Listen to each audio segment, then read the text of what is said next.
Hello students, તો આનાથી આગળના લેક્ચરમાં આપણે શું જોયું હતું કે તમે કોઈપણ શ્રેણિકનો નિશ્ચયાંક કઈ રીતે શોધી શકો.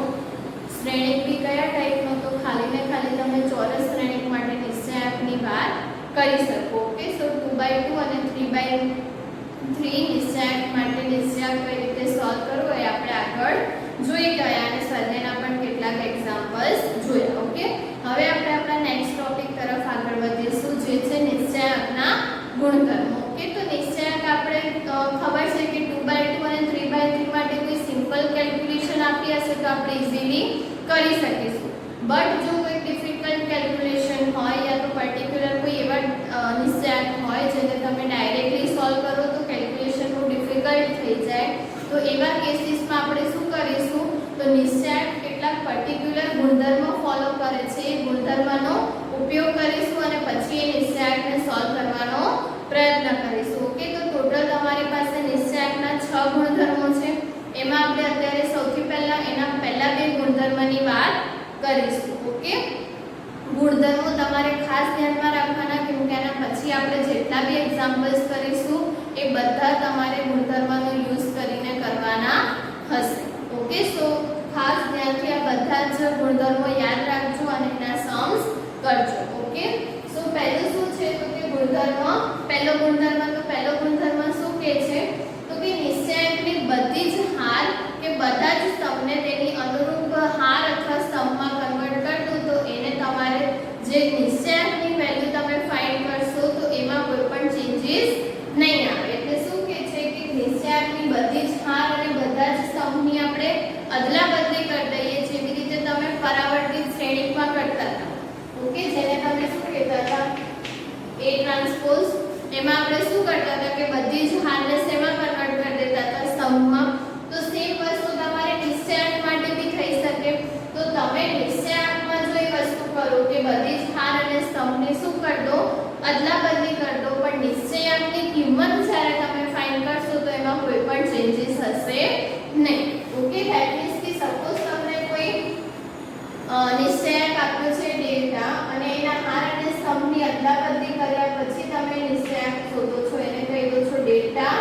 1. તો દરેક કેસમાં આ બંનેની કિંમત કેવી હશે, સરખી. ઓકે, સો આ વસ્તુ તમારો પહેલો ગુણધર્મ છે, તમારે ધ્યાનમાં રાખવાનું છે. ઓકે, એક્ઝામ્પલ લઈને આપણે જોઈએ કે ગુણધર્મ કઈ રીતે સાચો છે. આપણે 3/3 નો એક એક્ઝામ્પલ લીધો છે, એ રીતે આના સિવાય બી તમે કોઈ પણ એક્ઝામ્પલ લઈને જોશો તો બી તમને આન્સર સેમ મળશે. ઓકે, અને ઇન જનરલ એનું પ્રૂફ બી તમને ટેક્સ્ટ બુકમાં આપ્યું છે, તો એ રીતે બી તમે એને જોઈ શકો છો કે આ ગુણધર્મ છે એ કોઈ પણ 3/3 નિશ્ચયાંક માટે સાચો થશે. ઓકે, સો અહીંયા આપણને એક્ઝામ્પલ આપ્યું છે કે ડેલ્ટા ઇઝ ઇક્વલ ટુ શું કીધું છે નિશ્ચયાંકમાં 2 - 3 5 6 0 4 અને 1 5 - 7. ઓકે, સો હવે આપણે શું જોવાનું છે તો કે બંનેના નિશ્ચયાંકની કિંમત શોધવાની છે. તો સૌથી પહેલા આપણે નિશ્ચયાંક શોધીએ આના માટે. તો આપણને ખબર છે કે મેં તમને કે પહેલા બી કીધું હતું કે જે હાર અથવા સ્તંભમાં તમને 0 દેખાય એ હારથી તમારે નિશ્ચયાંક સોલ્વ કરવાનો. તો અહીંયા તમારી પાસે બીજી હારમાં જોશો તો એક ઘટક 0 છે, તો આપણે બીજી હારથી આ નિશ્ચયાંકને સોલ્વ કરીશું. ઓકે, સો બીજી હારથી સોલ્વ કરીશું તો આપણે આના પહેલા મેં તમને સાઇન ટેબલ કીધેલું છે કે સોલ્વ કરવા માટે plus minus plus minus plus minus and plus minus plus. આ તમારું જે સાઇનનું ટેબલ છે નિશ્ચયાંક માટે ધ્યાનમાં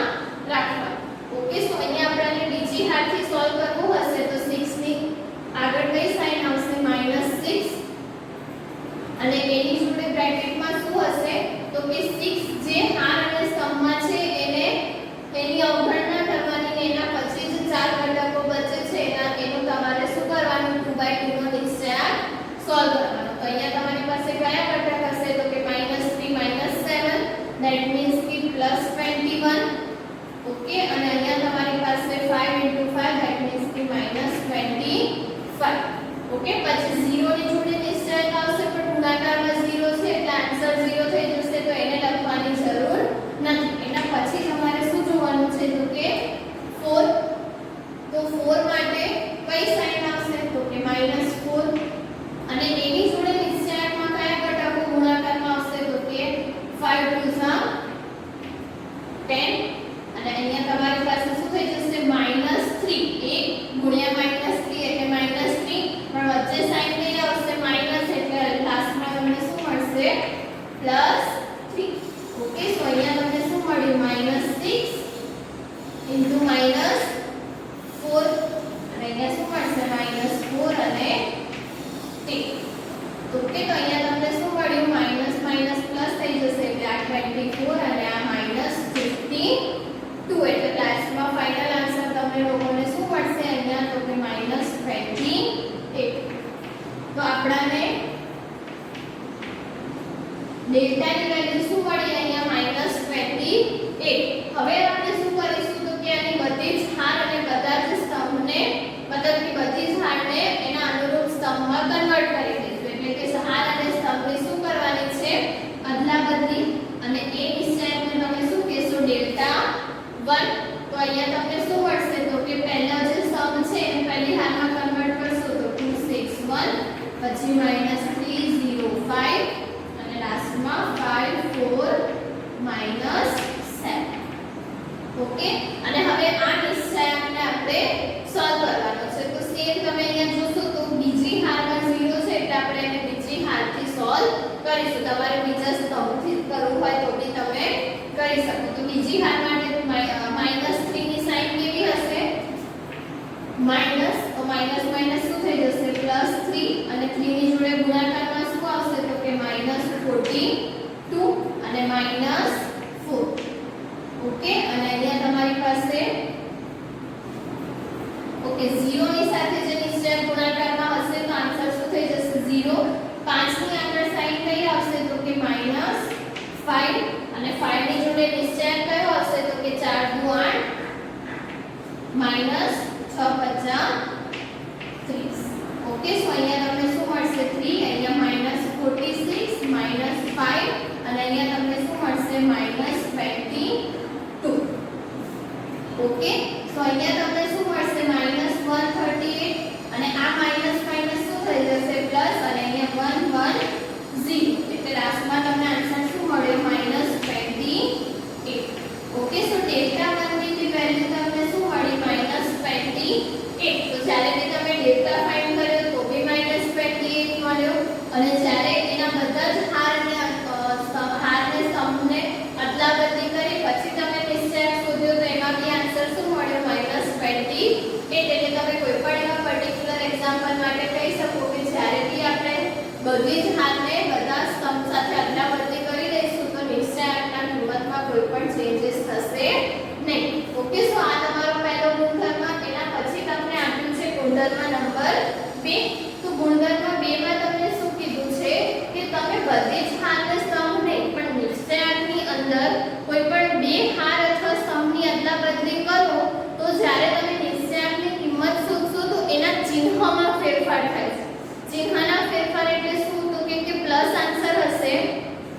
ધેટ મીન્સ કે ડેલ્ટા તમે શોધશો ધેટ મીન્સ કે ડિટરમિનન્ટ શોધશો તો સપોઝ એનો આન્સર પોઝિટિવ આવ્યો તો જ્યારે તમે ડેલ્ટા 1 શોધશો તો એનો આન્સર તમને શું મળશે નેગેટિવ ધેટ મીન્સ કે એનું જે ચિહ્ન છે એ ચેન્જ થઈ જશે એવી જ રીતે સપોઝ ડેલ્ટા તમારું નેગેટિવ છે તો ડેલ્ટા 1 તમારું શું થઈ જશે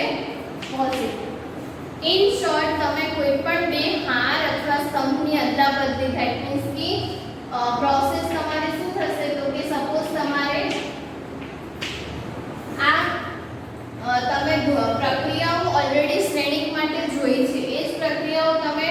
શેની ઉપર એપ્લાય કરવાની છે તો કે નિશ્ચયક પર બી સેમ પ્રક્રિયાઓ તમારે એપ્લાય કરવાની છે તો અહીંયા સપોઝ તમે એપ્લાય કરો છો કે R1 અને R2 ને ઇન્ટરચેન્જ કરો છો ધેટ મીન્સ કે બે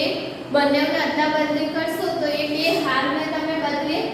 ઓકે સો એ રીતે તમે પ્રોસેસ કરશો તો ત્યાં તમને ચિહ્નમાં ફેરફાર જોવા મળશે એટલે આ વસ્તુ તમારે ધ્યાનમાં રાખવાની કે જ્યારે બી તમે કોઈ પણ બે હાર અથવા સ્તંભની અદલાબદલી કરશો તો ત્યાં તમને ચિહ્નમાં ફેરફાર જોવા મળશે પોઝિટિવ હશે તો નેગેટિવ આન્સર મળશે નેગેટિવ હશે તો પોઝિટિવ આન્સર મળશે ઓકે સેમ વસ્તુ કોલમમાં C1 ઇન્ટરચેન્જ C2 યા તો C3 જેવી કોઈ પણ બે હાર અથવા સ્તંભને તમે અદલાબદલી કરીને ચેક કરી શકો ઓકે કોઈ એક્ઝામ્પલ થી આપણે જોઈએ તો અહીંયા તમારી પાસે એક્ઝામ્પલ છે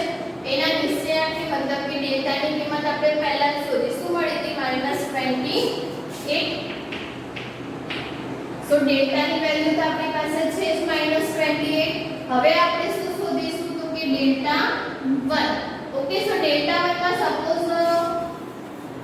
હું પ્રોસેસ કરું છું કે મારે પહેલી હાર અને બીજી હારની અદલાબદલી કરવી છે, તો ડેલ્ટા 1 મને શું મળશે તો કે પહેલી હાર બીજી હાર છે પહેલી હારમાં કન્વર્ટ થશે અને પહેલી હાર છે બીજી હારમાં કન્વર્ટ થશે, તો 6 0 4 2 3 5 અને 1 5 7. ઓકે, સો ઇક્વાલિટીમાં હવે તો કે ફર્સ્ટ રોમાં તમે ફર્સ્ટ હારમાં જોશો તો 1 0 છે, તો આપણે આ નિશ્ચયાંકને પહેલી હારથી સોલ્વ કરીશું. ઓકે, સો અહીંયા તમારે 6 થી સ્ટાર્ટ કરવાનું છે. 6 ની સાઇન કેવી હશે પોઝિટિવ, તો 6 અને એની જોડે 2/2 નો નિશ્ચયાંક આવશે એટલે શું થઈ જશે તો કે માઈનસ માઈનસ પ્લસ 21 અને 5 5 25 that means કે -25. ઓકે, અને પછી 0 ની સાઇન માઈનસ આવશે પણ ગુણાકારમાં 0 છે એટલે 0 વાળો નિશ્ચયાંક લખવાની જરૂર નથી. એના પછી 4, તો 4 ની સાઇન કેવી હશે પોઝિટિવ that means કે +4 અને અહીંયા